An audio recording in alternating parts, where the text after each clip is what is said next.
بهروز رو ما استقبال میگیریم. والتری اولین یک تن از پهلوانان نامور فینلندیا که جوانتر است و در تلاش و مبارزه های پیشتر این چهره که 43 رقابت سطحی با شکوه سامان داده است، نوگانی و تغییرات بیشتری رو هم نبینیم، اما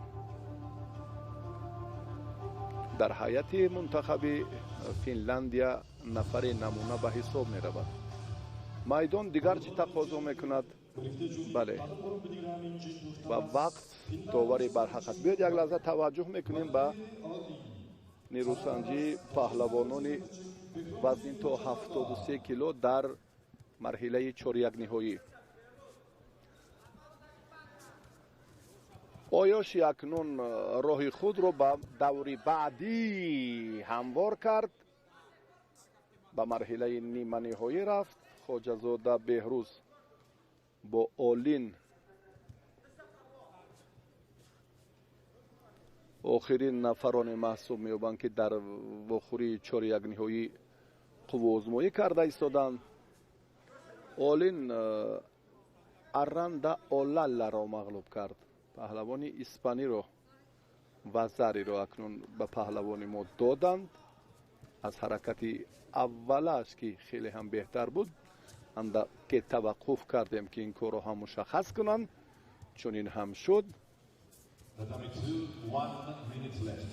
بهروز اکنون برای ادامه رقابت جالبش باز یک دلپوری و باز هم یک اطمینان روشنی فردای مظفریت فراهم شد.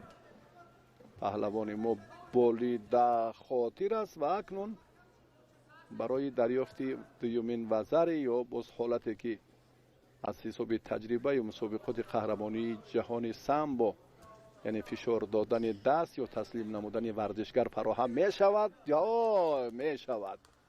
هر لحظه که هست در این فرصت ببینید که در خیلی فرصت کوتاه خواجه‌زاده بهروز این مرحله را هم با موفقانه انجام داد. قهرمان جهان و قهرمان بازی‌های المپی را مغلوب کرد و در این مقابل اکنون جای شبهه نبود که اولین در مقاومت این چهره تاب آورده میتواند. خواجه‌زاده بهروز از عهده کار خود با سربلندی برآمد و راه خود را به مرحله نیمه نهایی هموار کرد و با آیاش یک تن از چهره‌های نامور